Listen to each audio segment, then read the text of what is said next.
Media network ಎಂದೆಂದಿಗೂ ನಿಮ್ಮೊಂದಿಗೆ.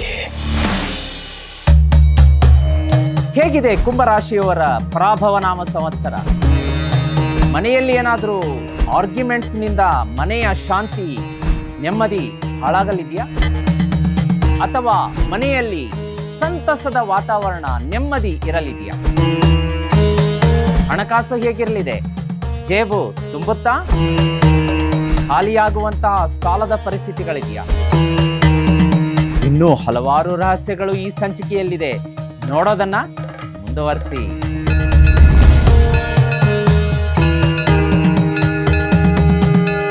ಓಂ ನಮೋ ಭಗವತೆ ವಾಸುದೇವಾಯ. ಲಕ್ಷ್ಮೀ ಸಮೇತ ಶ್ರೀಮನ್ನಾರಾಯಣರ ದಿವ್ಯಪಾದ ಚರಣಕಮಲಗಳಿಗೆ ಅನಂತ ಕೋಟಿ ವಂದನೆಗಳು.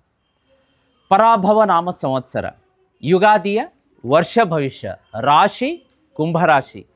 ಕುಂಭರಾಶಿಯವರ ಈ ವರ್ಷ ಭವಿಷ್ಯ ಹೇಗಿದೆ ಎನ್ನುವುದರ ಚುಟುಕಾದಂತಹ ಬೆಳಕು ಚೆಲ್ಲುವಂತಹ ಪ್ರಯತ್ನ ಈ ಕಾರ್ಯಕ್ರಮವನ್ನು ನೋಡುತ್ತಿರುವಂತಹ ನಿಮಗೂ ಮತ್ತು ನಿಮ್ಮ ಮನೆಯ ಸಮಸ್ತ ಕುಟುಂಬದ ಸದಸ್ಯರಿಗೂ ಕೂಡ ಸ್ವಾಮಿ ಕೊರಗಜ್ಜನವರ ಕೃಪೆ ಮತ್ತು ಆಶೀರ್ವಾದ ಸದಾ ಇರಲಿ ಅಂತ ಹೇಳ್ತಾ ಕಾರ್ಯಕ್ರಮಕ್ಕೆ ಸ್ವಾಗತವನ್ನು ಕೋರ್ತಾ ಇದ್ದೀನಿ. ನೀವೇನಾದರೂ ಮೊಟ್ಟ ಮೊದಲೇ ಬಾರಿಗೆ ಈ ವಾಹಿನಿಯನ್ನು ನೋಡ್ತಾ ಇದ್ದರೆ ದಯಮಾಡಿ ಚಾನಲನ್ನು ಸಬ್ಸ್ಕ್ರೈಬ್ ಮಾಡ್ಕೊಳ್ಳಿ. ವಿಡಿಯೋ ಕೆಳಗಡೆ ಇರುವಂಥ ಬೆಲ್ ಐಕಾನ್ ಒತ್ತಿ ಅದರಲ್ಲಿ ಆಲ್ ನೋಟಿಫಿಕೇಶನ್ ಕ್ಲಿಕ್ ಮಾಡೋದಕ್ಕೆ ಮರಿಬೇಡಿ. ಹಾಗೆ ವೀಕ್ಷಕರೇ, ಈ ವಿಡಿಯೋ ಕೆಳಗಡೆ ಕಮೆಂಟ್ ಬಾಕ್ಸ್ ಇದೆ. ಅಮ್ಮ ಮಹಾಲಕ್ಷ್ಮಿ ಶ್ರೀಮನ್ನಾರಾಯಣರ ಸಮೇತ ಸ್ಥಿರವಾಗಿ ಬಂದು ಮನೆಯಲ್ಲಿ ನೆಲೆಸಮ್ಮ ಅಂತ ಕಮೆಂಟ್ ಮಾಡಿ, ಭಗವಂತನ ನಾಮಸ್ಮರಣೆ ಆಗುತ್ತೆ. ಅದೇ ರೀತಿ ವಿಡಿಯೋ ಕೆಳಗಡೆ ಜಾಯಿನ್ ಎನ್ನುವ ಬಟನ್ ಇರುತ್ತೆ, ಅದನ್ನು ಮರಿದೇ ಒತ್ತಿ. ಜಾಯಿನ್ ಎನ್ನುವ ಬಟನ್ ಒತ್ತಿದ್ದ ತಕ್ಷಣ ನೀವು ಚಾನಲ್ಗೆ ಮೆಂಬರ್ ಆಗ್ತೀರಾ. ಮೆಂಬರ್ ಆದ ತಕ್ಷಣ ಮೆಂಬರ್ಗಳಿಗೆ ಇರುವಂಥ ವಿಶೇಷ ಆಧ್ಯಾತ್ಮ, ಜ್ಯೋತಿಷ, ನೇರಪ್ರಸಾರ, ಸರಳ ವಿರಳ ಮಹಾವಾಸ್ತು ನೀವು ಮೆಂಬರ್ಗಳಾಗಿ ಮಾತ್ರ ನೋಡಬಹುದು. ಮೆಂಬರ್ಗಳಿಗೆ ವಿಶೇಷ ಒಂದು ಕಾರ್ಯಕ್ರಮಗಳ ಲಿಸ್ಟೇ ಇರುತ್ತೆ. ಬನ್ನಿ, ತಡ ಮಾಡದೆ ಕುಂಭರಾಶಿಯವರ ಈ ಪರಾಭವ ನಾಮ ಸಂವತ್ಸರದ ವರ್ಷ ಭವಿಷ್ಯವನ್ನು ನೋಡ್ಕೊಂಡು ಬರೋಣ. ಇಲ್ಲಿ ಮೇಜರ್ ಆಗಿ ಏನಾಗುತ್ತೆ ಅಂದರೆ, ಕುಂಭರಾಶಿಯವರಿಗೆ ಆದಾಯ ಅಂತ ಬಂದಾಗ 10ಕ್ಕೆ 9 ಪ್ರಮಾಣ ಅಂದರೆ ಚೆನ್ನಾಗಿದೆ, ಏನು ತೊಂದರೆ ಇಲ್ಲ. ನಿಮಗೆ ಆದಾಯ ಚೆನ್ನಾಗೇ ಬರುತ್ತೆ. ಆದರೆ ಒಂದು ನಿಮಗೆ ಎಚ್ಚರಿಕೆಯ ಒಂದು ಗಂಟೆ ಏನು ಅಂತಂದರೆ, ನಿಮಗೆ 1,000 ರೂಪಾಯಿಯಷ್ಟು ಆದಾಯ ಬಂದರೆ ಖರ್ಚು ನಿಮಗೆ 2,000 ರೂಪಾಯಿಯಷ್ಟು ಖರ್ಚು ಮಾಡಬೇಕಾಗತ್ತೆ. ಅಂದರೆ ಆದಾಯ ಏನಿದೆ ಅದಕ್ಕಿಂತ ಹೆಚ್ಚಿನ ಪ್ರಮಾಣದ ಖರ್ಚುಗಳು ಎದುರು ನಿಂತ್ಕೊಂಡಿರುತ್ತೆ. ಅದನ್ನು ನೀವು ನಿಭಾಯಿಸಬೇಕಾಗತ್ತೆ. ಅದೇ ರೀತಿ ಇನ್ನು ಮೇಜರಾಗಿ ಗ್ರಹಗತಿಗಳ ಪ್ಲಾನೆಟರಿ ಟ್ರಾನ್ಸಿಟ್ಗಳನ್ನು ನೋಡಲಿಕ್ಕಾಗಿ ಯಾವೆಲ್ಲ ಘಟನೆಗಳು ನಡೀಬಹುದು ಅಂತಂದರೆ, ಶನಿ ಭಗವಾನರು 2ನೇ ಸ್ಥಾನಕ್ಕೆ 2ನೇ ಮನೆಗೆ ಬಂದಿರೋದ್ರಿಂದ ನಿಮಗೆ ಹಣಕಾಸು, ಕೌಟುಂಬಿಕ ವಿಚಾರ ಮತ್ತು ಮಾತು ಅಂದರೆ ವಾಣಿ. ಈಗ ನೀವು ಒಂದು ವ್ಯಾಪಾರ ವ್ಯವಹಾರದ ಸ್ಥಳದಲ್ಲಿರ್ಬೋದು, ಕಚೇರಿಯಲ್ಲಿರ್ಬೋದು, ಮಾತಾಡಬೇಕಾದ್ರೆ ಇಮೇಲ್ ಕಮ್ಯುನಿಕೇಷನ್ ಇರ್ಬೋದು, ಮತ್ತೊಂದಿರ್ಬೋದು, ಮೆಸೇಜಸ್ಗಳಿರ್ಬೋದು, ಬಹಳ ಜಾಗ್ರತೆ ಅಂತ ಹೇಳುತ್ತೆ. ಇಲ್ಲಾಂದರೆ ವಾದ ವಿವಾದ, ಕಾಂಟ್ರವರ್ಸಿಗಳಾಗುವಂತಹ ಸಾಧ್ಯತೆಗಳು ಜಾಸ್ತಿ ಇರುತ್ತೆ. ಜೂನ್ 2ರಿಂದ ಅಕ್ಟೋಬರ್ 30ರ ಒಳಗಡೆ ಏನಾಗುತ್ತೆ ನೋಡಿ, ಗುರು 6ನೇ ಮನೆಗೆ ಕರ್ಕಕ್ಕೆ ಬರೋದ್ರಿಂದ ಏನಾಗುತ್ತೆ ಅಂದರೆ, ಈ ಕುಂಭರಾಶಿಯವರಿಗೆ ಒಂದು ಸ್ವಲ್ಪ ಶತ್ರು ಕಾಟ ಜಾಸ್ತಿ ಆಗುತ್ತೆ. ಹಿತಶತ್ರುಗಳು ಜಾಸ್ತಿ ಆಗ್ತಾರೆ. ನಿಮ್ಮವರೇ ನಿಮಗೆ ಶತ್ರುಗಳಾಗಿ ಮಾರ್ಪಡ್ತಾರೆ. ಬೆನ್ನ ಹಿಂದೆ ನಿಮಗೆ ಪಿತೂರಿಯನ್ನು ಮಾಡುತ್ತಾರೆ. ಅವರ ಬಗ್ಗೆ ಜಾಗೃತಿಯಾಗಿರಬೇಕಾಗತ್ತೆ. ರಾಹು 1ನೇ ಮನೆ ಸ್ವಸ್ಥಾನಕ್ಕೆ ಬರೋದ್ರಿಂದ ಏನಾಗುತ್ತೆ ಅಂತಂದರೆ, ಆಂಬಿಷನ್ಸ್ಗಳು ಜಾಸ್ತಿ ಆಗುತ್ತೆ. ನನಗಿದು ಬೇಕು, ನನಗೆ ಕಾರ್ ಬೇಕು, ಫೋನ್ ಬೇಕು, ಲ್ಯಾವಿಶ್ ಜೀವನ ಬೇಕು, ಮನೆ ಬೇಕು, ಈ ರೀತಿಯಾದಂತಹ ಐಷಾರಾಮಿ ಲ್ಯಾವಿಶ್ನೆಸ್ಗೆ ಅದು ರಾಹು ಗ್ರಹ ನಿಮ್ಮನ್ನು ಪ್ರವೋಕ್ ಮಾಡುತ್ತೆ.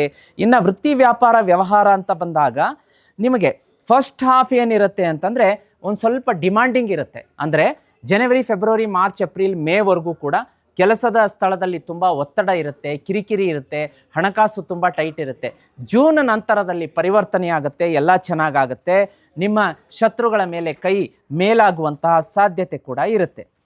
ಇನ್ನು ರಿಲೇಷನ್ಶಿಪ್ ಅಂತ ಬಂದಾಗ ಮನೆಯಲ್ಲಿ ಈಗೋ ಬೇಸ್ಡ್ ಅಂತಂದರೆ ಗಂಡ ಹೆಂಡತಿಯ ನಡುವೆ ಸ್ವಲ್ಪ ಈಗೋ, ನಾನು ಹೆಚ್ಚು ಈ ರೀತಿಯಾದಂಥ ವಾದ ವಿವಾದ ಆಗುವಂಥ ಸಾಧ್ಯತೆಗಳಿರುತ್ತೆ. ಅದನ್ನು ನೋಡ್ಕೊಳ್ಳಿ. ವಿದ್ಯಾರ್ಥಿಗಳಿಗೆ ತುಂಬ ಚೆನ್ನಾಗಿದೆ. ಜೂನ್ ನಂತರ ಕಾಂಪಿಟೇಟಿವ್ ಎಕ್ಸಾಮ್ಸ್ಗಳನ್ನು ಕ್ರ್ಯಾಕ್ ಮಾಡುವಂತಹ ಸಾಧ್ಯತೆಗಳು ಇದೆ. ಆರೋಗ್ಯ ಅಂತ ಬಂದಾಗ ನೀವು ಸ್ವಲ್ಪ ಡೆಂಟಲ್ಲಿಗೆ ರಿಲೇಟೆಡ್ ಆಗಿ ಅಂದರೆ ಹಲ್ಲು, ಹಾಗೆ ಥ್ರೋಟ್ ಇನ್ಫೆಕ್ಷನ್ಗಳಿಗೆ ಒಳಗಾಗ್ಬೋದು. ಅದನ್ನು ಜಾಗೃತಿಯಾಗಿ ನೋಡ್ಕೊಳ್ಳಿ. ಡೈಜೆಸ್ಟಿವ್ ಸೆನ್ಸಿಟಿವಿಟಿ ಇರುತ್ತೆ, ಒಂದು ಸ್ವಲ್ಪ ಊಟ ಅಪಚನ ಆಗುವಂಥದ್ದು, ವಾಂತಿ ಆಗುವಂಥದ್ದು, ಫುಡ್ ಪಾಯ್ಸನ್ ಆಗುವಂಥದ್ದು ಇಂಥದ್ದೆಲ್ಲ ಆಗುತ್ತೆ. ಅದನ್ನು ಸ್ವಲ್ಪ ನೋಡ್ಕೊಳ್ಳಿ. ಹೊರಗಡೆ ಫುಡ್ಡಿಗೆ ಆದ್ಯತೆ ಬೇಡ, ಮನೆ ಫುಡ್ಡಿಗೆ ಹೆಚ್ಚಿನ ಆದ್ಯತೆಯನ್ನು ಕೊಡಿ. ಇನ್ನು ಕಾಷನ್ ಪೀರಿಯಡ್ ಅಂತಂದರೆ ನಿಮಗೆ ಮಾರ್ಚ್ ಏಪ್ರಿಲ್ ಮೇ ತಿಂಗಳುಗಳು ಸೆನ್ಸಿಟಿವ್ ಆಗಿರುತ್ತೆ. ಅನ್ನೆಸೆಸರಿ ಆರ್ಗ್ಯುಮೆಂಟ್ಗಳನ್ನು ಮಾಡ್ಕೊಳ್ಳೋಕೆ ಹೋಗಬೇಡಿ. ಹಣಕಾಸನ್ನು ಕೊಟ್ಟರೆ ಸಾಲದ ರೂಪದಲ್ಲಿ ಅದು ಹೊರಗಡೆ ಬರುವಂಥ, ಅಂದರೆ ತಿರುಗಿ ಬರುವಂಥ ಸಾಧ್ಯತೆ ತುಂಬ ಕಡಿಮೆ ಇರುತ್ತೆ. ಮತ್ತು ಓವರ್ ಆಗಿ ಖರ್ಚು ಮಾಡೋದು, ಓವರ್ ಎಕ್ಸ್ಪೆಂಡಿಚರ್ ಈ ತಿಂಗಳಲ್ಲಿ ಬೇಡ ಅಂತ ತೋರಿಸುತ್ತೆ. ಇನ್ನು ರೆಮಿಡಿ ಅಂತ ಬಂದಾಗ ಈ ವರ್ಷ ನಿಮಗೆ ಶ್ರೀಮನ್ನಾರಾಯಣನ ಆರಾಧನೆ ಮಾಡ್ಕೋಬೇಕು ಅಂತ ಬರುತ್ತೆ. ಶ್ರೀಮನ್ನಾರಾಯಣನ ಆರಾಧನೆ ಅಂತಂದರೆ ಮನೆಯಿಂದ ಹೊರಗಡೆ ಹೋಗಬೇಕಾದ್ರೆ ಓಂ ನಮೋ ಭಗವತೆ ವಾಸುದೇವಾಯ ಅಂತ 11 ಸಲ ಹೇಳ್ಕೊಂಡು ಮನೆಯಿಂದ ಹೊರಡಿ. ಗುರುವಾರ, ತಿಂಗಳಲ್ಲಿ ಯಾವುದಾದ್ರೂ ಒಂದು ಗುರುವಾರ ಅಥವಾ ಪ್ರತಿ ಗುರುವಾರ 1 kg ಬಾಳೆಹಣ್ಣನ್ನು ವಿಷ್ಣು ಅಥವಾ ವಿಷ್ಣುವಿನ ಆಲಯದಲ್ಲಿ ದಾನ ಮಾಡ್ತಾ ಬನ್ನಿ. ಮನೆಯಿಂದ ಹೊರಡಬೇಕಾದ್ರೆ ಕಂಪಲ್ಸರಿ 11 ಸಲ ಓಂ ನಮೋ ಭಗವತೆ ವಾಸುದೇವ ಅಂತ ಹೇಳ್ಕೊಂಡೇ ಹೊರಗಡೆ ಹೊರಡಬೇಕು. ಗಾಡಿಯನ್ನು ಹತ್ತಬೇಕಾದ್ರೆ ಓಂ ಕೃಷ್ಣಾಯ ವಾಸುದೇವಾಯ ಹರೆಯೇ ಪರಮಾತ್ಮನೇ ಪ್ರಣತಃ ಕ್ಲೇಶನಾಶಾಯ ಗೋವಿಂದಾಯ ನಮೋ ನಮಃ ಅಂತ ಹೇಳಿ ಗಾಡಿ ಹತ್ತಿ. ಶುಭ ಆಗತ್ತೆ. ಇನ್ನು ಎಲ್ಲವೂ ಮಿಕ್ಕಿದ್ದೆಲ್ಲ ಶುಭ ಇದೆ, ಚಿಂತೆ ಮಾಡುವ ಅವಶ್ಯಕತೆ ಇಲ್ಲ. ವೀಕ್ಷಕರೇ, ಇದಾಗಿತ್ತು ಕುಂಭರಾಶಿಯವರ ಪರಾಭವ ನಾಮ ಸಂವತ್ಸರದ ಯುಗಾದಿಯ ವರ್ಷ ಭವಿಷ್ಯ. ಈ ಸಂಚಿಕೆಯನ್ನು ನಿಮ್ಮ ಸ್ನೇಹಿತರು, ಸಂಬಂಧಿಕರು ಎಲ್ರಿಗೂ ಶೇರ್ ಮಾಡಿ. ಮತ್ತು ಮುಂದಿನ ಸಂಚಿಕೆಯಲ್ಲಿ ನಿಮ್ಮ ನೆಚ್ಚಿನ ಸುಧೀಂದ್ರ ದೇಶಪಾಂಡೆ ಗುರುಜಿ ಬರ್ತೀನಿ ಹೊಸ ರಾಶಿಯ ಭವಿಷ್ಯದೊಂದಿಗೆ. ಓಂ ನಮೋ ಭಗವತೆ ವಾಸುದೇವಾಯ.